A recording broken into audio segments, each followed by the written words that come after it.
There's a peculiar noise upstairs that's been keeping me up nights. My name's Lily, and I've been living in this quaint little apartment for about 3 years now. It's always been a peaceful place. A sanctuary of silence, if you will. But lately, that tranquility has been shattered. Every night, as the clock strikes midnight, there's this unsettling noise that echoes from the apartment above.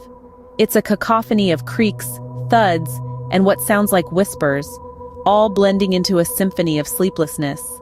It's not just the noise, mind you. It's the way it seeps into my days, turning every moment into a countdown to the next midnight chorus. I've tried everything from earplugs to lullabies, but nothing drowns it out.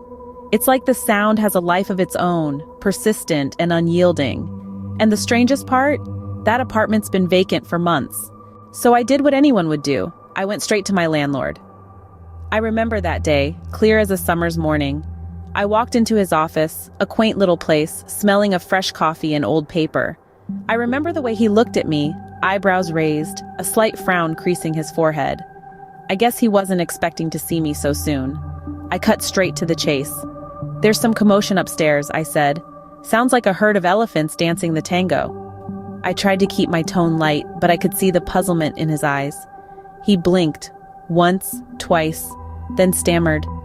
"But that's impossible. No one's been living there for months."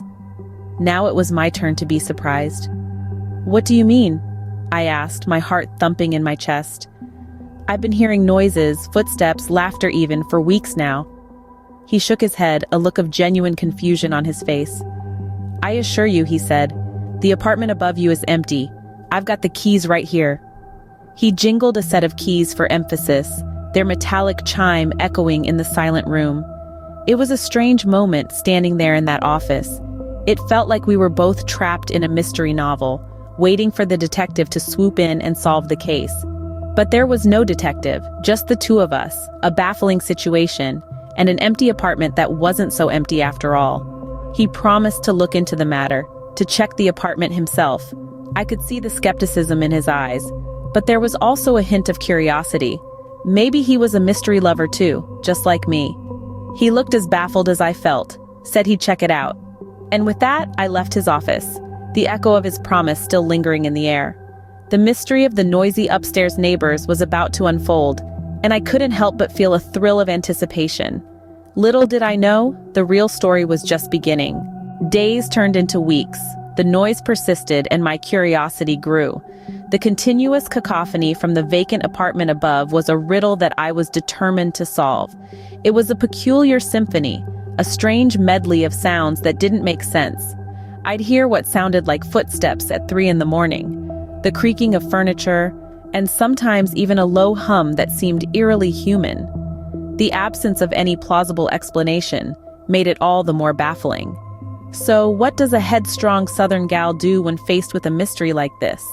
Well, she rolls up her sleeves and gets to work.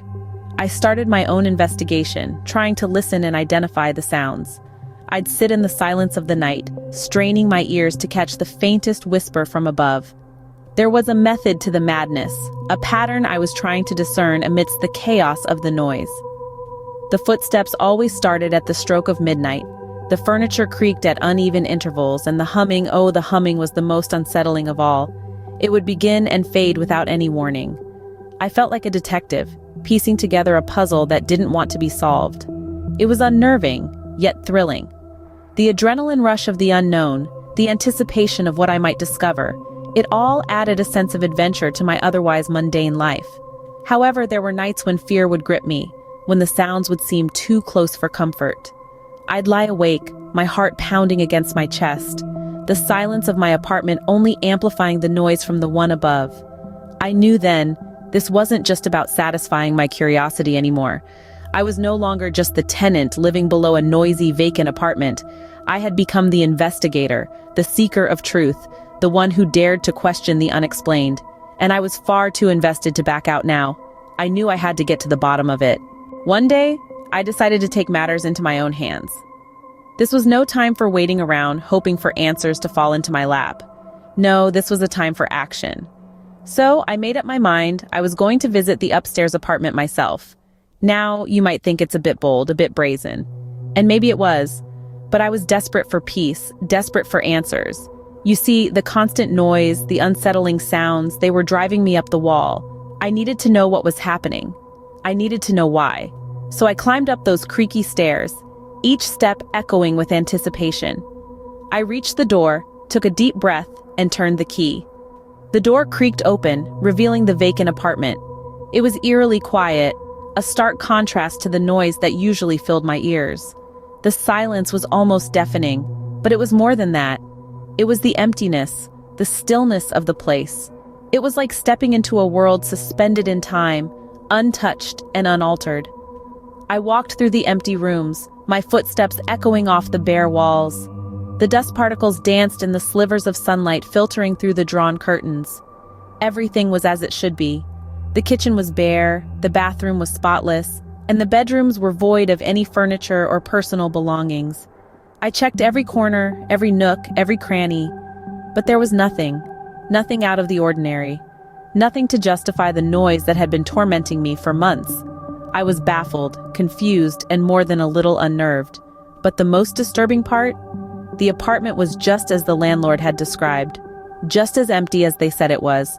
There were no signs of life, no signs of activity, just a vacant apartment, untouched and undisturbed. So I left the apartment, closing the door behind me. The echo of the lock turning seemed to resonate with my confusion. The visit had raised more questions than it answered. It was just as empty as they said. But then, where was the noise coming from? It was late one night when I finally figured it out. I was sitting on my couch, the low hum of the television barely audible over the cacophonous rumpus from above. The noise was different this time, though.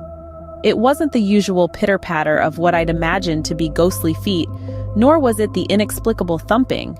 No, this was a chittering, a rustling, a sort of harmonious chaos that only nature could create. I remember thinking, could it be?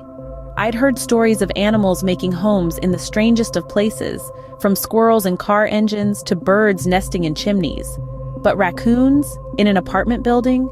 It seemed far-fetched. Yet, the more I listened, the more the pieces started to fit together. The nocturnal ruckus, the rustling, the occasional screech, it all pointed to one thing. And suddenly, it wasn't so far-fetched anymore. With this revelation, I found myself torn between relief and a new wave of concern. I wasn't dealing with supernatural tenants, but a family of raccoons. That was a whole different can of worms. I had no idea how to handle a situation like this. I mean, how do you evict a family of raccoons? The next morning, armed with my newfound theory, I approached my landlord.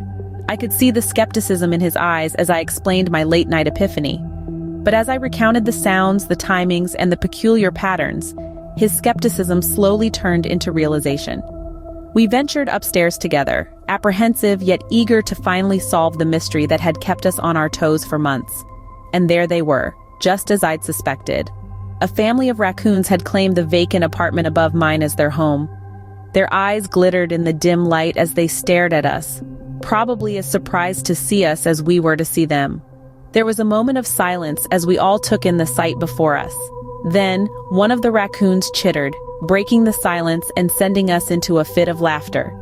The mystery was finally solved. The noisy neighbors were nothing more than a family of raccoons, just trying to find a place to call home. In the days that followed, we contacted a local wildlife rescue organization. They arrived with their gentle hands and warm hearts, ready to help our furry friends find a more suitable home. As I watched them leave, the raccoons safely tucked in their transport boxes, I couldn't help but feel a pang of sadness. They had been a part of my life for months, their nightly antics a constant, albeit noisy, companion. Turns out my noisy neighbors weren't ghosts, but a family of raccoons. Who would have thought? But as the silence returned to my apartment, I found myself missing the sound of their scurrying feet and their late-night chittering. It's funny how life works, isn't it? One moment you're wishing for peace and quiet, and the next you're missing the very noise you wanted to escape. Y'all, we're wrapping up here, but don't you go anywhere just yet. Show some love, hit that like button. Fancy more content like this? Go on, subscribe and let that bell icon ring so you won't miss a beat. Thanks for tuning in, and remember, sharing is caring. Until next time, stay tuned.